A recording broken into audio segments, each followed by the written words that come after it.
Salut à tous, comme d'habitude laissez un pouce bleu et partagez la vidéo, ça aide énormément la chaîne à gagner en visibilité. Si vous voulez soutenir, c'est possible gratuitement en utilisant mon lien Instant Gaming ou simplement en retirant Adblock lors du visionnage des vidéos. Et si vous pouvez vous le permettre, devenez membre YouTube ou abonnez-vous à la chaîne Twitch. Vous avez également le Throne of Shop sur Teasly. Un grand merci à toutes les personnes qui soutiennent. Aujourd'hui, vidéo qui me tient à cœur, je vais vous parler de Last Man qui est pour moi clairement un chef-d'œuvre français. Je fais partie de ceux qui trouvent qu'en France on a les yeux beaucoup trop portés à l'étranger quand il s'agit de s'intéresser à des œuvres, quelles qu'elles soient, et c'est bien triste sachant le potentiel. Il y a ce cliché qu'en France on ne fait que de l'humour ou du policier, et ça malheureusement c'est compliqué de s'en défaire, mais avec des petits efforts, du contenu original et genré, c'est largement trouvable. Preuve en est avec Last Man, œuvre française que je vais tenter entre guillemets de vous vendre à travers cette vidéo. Quand ce sujet est abordé, je pense également à Superflame et son univers fictif autour d'Andrew Bennett, que ce soit à travers l'audio, la série live ou d'autres supports tels que le jeu vidéo, le gars il s'arrache le cul depuis des années à faire vivre son univers. Très fier d'avoir pu parler de sa série live sous forme de critique en 2019. Du coup, cette année 2022, je suis très content de parler à nouveau d'une œuvre française. L'idée c'est de vous donner envie de vous plonger dans l'univers de Balak sans la ville et Vives, avec le moins de spoilers possible. Last Man, c'est une série de 12 BD publiées entre 2013 et 2019, un tome spin-off Last Man Heroes, soirée de match, centré sur le personnage de Ash, publié en 2018. Une série d'animation préquelle à la BD constituée de 26 épisodes d'une douzaine de minutes, sortie en 2016 sur France TV. Elle était aussi apparue dans le catalogue de Netflix durant 2018 et c'est là où j'ai connu la série. Indisponible depuis, mais dispo sur la plateforme France TV / et de la saison 2 intitulée Last Man Heroes qui composera donc 6 épisodes d'environ 50 minutes. Ce projet verra le jour en fin d'année toujours sur France TV. Un Kiss Kiss Bank Bank a été créé afin de combler un déficit financier dû à la crise du Covid et en partie aussi malheureusement au fait qu'en France, mener à bien des projets pour adultes est toujours boudé des personnes qui financent et signent les chèques. Ce qui rejoint ce que je disais plus tôt, si ces personnes-là faisaient un peu plus vivre des talents français, en France, peut-être que les Français regarderaient plus chez eux pour trouver des œuvres à suivre et à soutenir.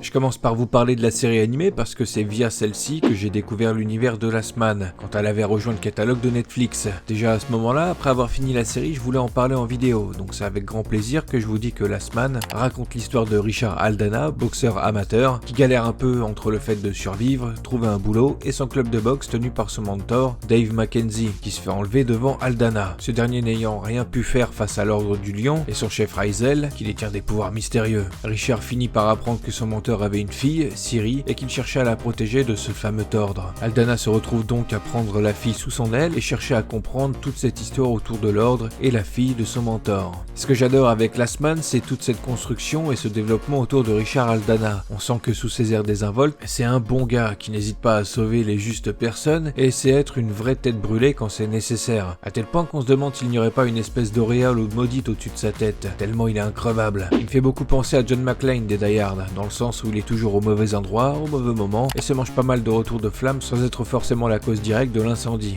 Pour vous donner un exemple lors d'un épisode, pour X raisons, la petite Siri passe des examens à l'hôpital et Richard doit payer $6000. Du coup, il emprunte de l'argent à un mafieux, ce dernier lui impose d'amener une de ses sœurs ou cousines à un rendez-vous avec son futur mari, mariage arrangé, et tout le long de l'épisode, sous la contrainte, Richard va faire face à cette femme qui ne veut pas aller à ce rendez-vous. Le foutant dans la merde par exemple avec un groupe de policiers, mais Richard finit par l'avoir carte sur table, les deux s'expliquent leur situation et par compréhension le rendez-vous a bien lieu. Aldana reçoit l'argent mais entre-temps l'ordre d'union va s'en prendre à Siri dans l'hôpital et fait un vrai carnage en chemin. Ce qui fait qu'au final, Richard s'est endetté de $6000 auprès de la mafia pour rien. C'est beaucoup de situations de ce genre, la vie de Richard Aldana en dehors de la grosse trame principale. Et en y repensant, je trouve que c'est assez proche d'un certain Eikichi Onizuka, lui aussi qui se retrouve pas mal dans des situations rocambolesques comme ça. Bien sûr, tout du long de la série animée, l'histoire nous raconte bien plus que des galères autour d'un boxeur amateur. On a du développement sur des personnages et tout l'enjeu de la trame principale ne fait que monter crescendo jusqu'à un final vraiment extraordinaire. Les deux autres grandes forces de Last Man, c'est son ambiance et sa musique. Son ambiance très particulièrement grossière et crue, une ville de Paxton totalement désolée où la corruption, le côté mafieux et la violence de cet univers règnent quasi en maître. Il y a vraiment une aura de la ville où les personnes justes et droites sont une denrée rare, la majorité étant soit barjot ou ultra égoïste, parfois les deux, et ce peu importe le milieu. Et donc la musique, la bande son est repousse cet univers, cette ambiance de façon assez parfaite. À travers la musique de Last Man, tu sens que t'es pas dans une œuvre ordinaire. En tout cas, quand j'écoute Fire d'Avril et Montaille, je me sens transporté dans le monde de Last Man. Je me sens vivre dedans. Mes lectures des 12 tomes, je les ai passées en mettant en boucle ce morceau, où beaucoup de moments tombent en accord au bon timing avec certains événements de la BD. C'était tout simplement génial. Balak a commencé à travailler sur la série animée quand la BD était à son tome 3. C'est donc à partir de ce moment-là que les connexions entre la BD et la série sont nées et ont grandi avec le temps.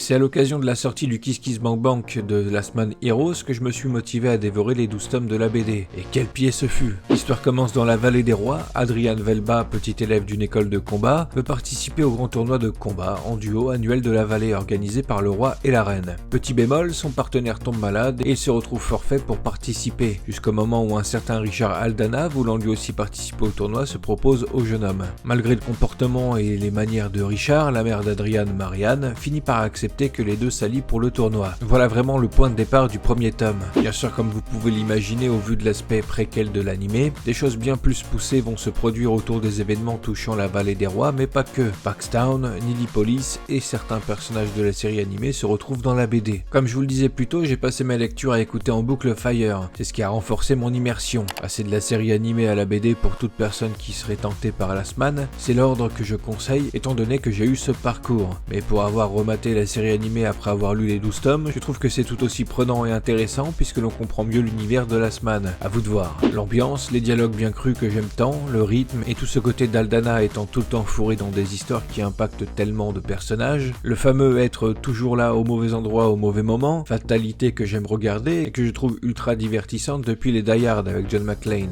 En comptant aussi le fil rouge, sa narration, l'univers, l'histoire racontée, Last Man est pour moi un chef-d'œuvre français. Comme toute œuvre, elle est bien sûr imparfaite.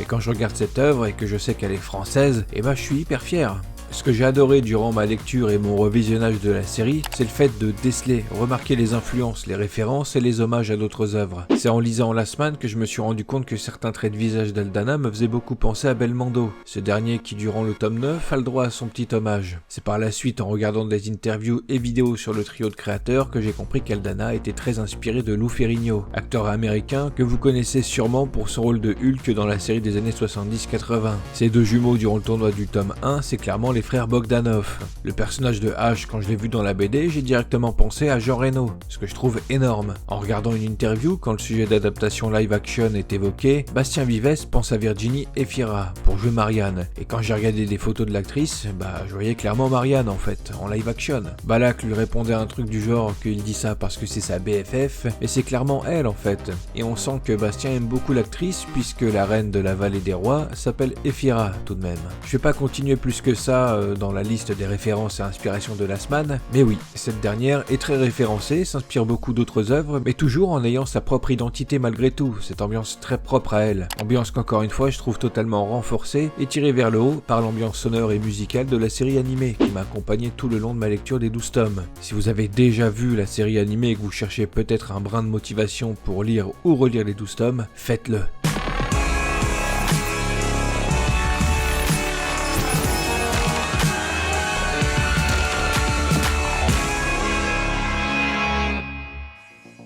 Cette nouvelle saison de 6 épisodes prendra place 9 ans après les événements de la première saison. Comme expliqué sur le Kiss Kiss, Richard Aldana a touché le fond. Les 9 années écoulées depuis la saison 1 n'ont laissé derrière lui que les ruines d'un mariage catastrophique avec Tommy Katana, une carrière de boxeur avortée et une montagne de dettes. Passe le temps clope au bec et whisky à la main, à ruminer la trahison d'Howard et la perte de ses amis, Joufflu, Dave et Siri. Alors quand il assiste impuissant au terrible accident de son ancien partenaire Duke Diamonds, il accepte de remonter sur le ring pour payer son opération. Et ces 6 épisodes de Last Man vont nous ramener à Paxtown, nous faire découvrir la vallée des rois sous un nouvel angle, la proposant durant l'hiver, et Nillipolis qui sera excité par un jeu télé d'un nouveau genre. 6 épisodes centrés donc sur 6 personnages différents avec 6 histoires dites indépendantes mais pas tant que ça. Sur les 6, on sait déjà avec certitude que l'un d'eux est évidemment centré sur Richard Aldana, mais qu'en est-il des 5 autres? Je vais vous donner les 5 personnages que j'aimerais voir être développés. Je vais essayer de spoil le moins possible en vous les donnant. Tout d'abord, Alors je dirais Siri, au vu de tout ce qu'il se passe autour d'elle dans Last Man, la série animée, je pense que certaines explications peuvent être très intéressantes à mettre en scène via l'animation. Je pense même qu'en un seul épisode c'est peut-être trop court, mais en rythmant ça comme il le faut, ça passerait très bien. Quand le Kiss Kiss évoque une vallée des rois sous la neige, on peut imaginer plein de personnages être traités, mais pour moi l'évidence c'est bien sûr Marianne. Potentiellement on aurait donc pas mal d'autres personnages de la vallée mis en scène, comme pourquoi pas Adrian, et les personnages des écoles de combat de la vallée. Quand ils évoquent Nillipolis, je verrais bien Francis, qui est tout de même un des personnages secondaires importants dans les tomes 3 et 4 de Last Man. En quatrième, j'hésite entre Milo Zotis et Tommy Katana, nous mettant en scène une intrigue intéressante autour d'une certaine drogue, qui est un sujet assez important dans les BD. Et enfin, pourquoi pas le personnage de Ash, un personnage ultra mystérieux que j'apprécie beaucoup et qui amènerait lui aussi une intrigue intéressante faisant le lien entre la série animée et la BD. Pour cette nouvelle saison, on retrouve Avril et Monteil à la musique. Je suis très curieux de voir ce qu'ils vont nous proposer comme morceaux qui, je n'en doute pas, sublimeront encore plus l'univers de Last Man.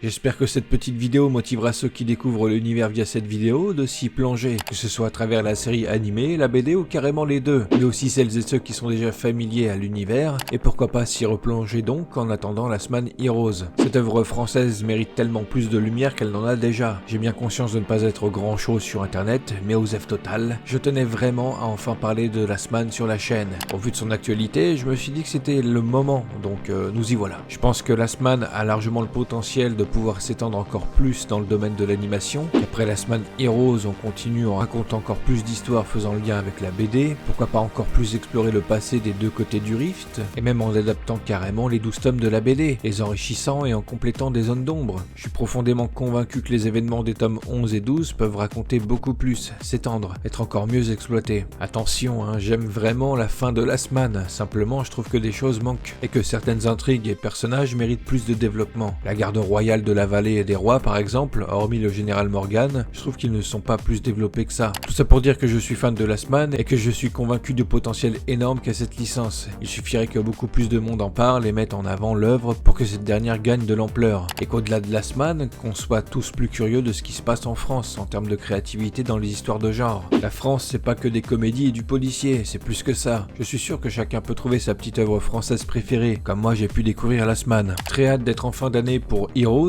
très hâte aussi d'avoir vos retours sur cette vidéo et les sujets qu'elle touche autour de Last Man. Si vous avez aussi des idées, théories ou envies pour les 6 épisodes de cette saison 2, dites-moi tout ça en commentaire qu'on débatte tous ensemble. Sur ce, je vous dis à bientôt pour une prochaine vidéo.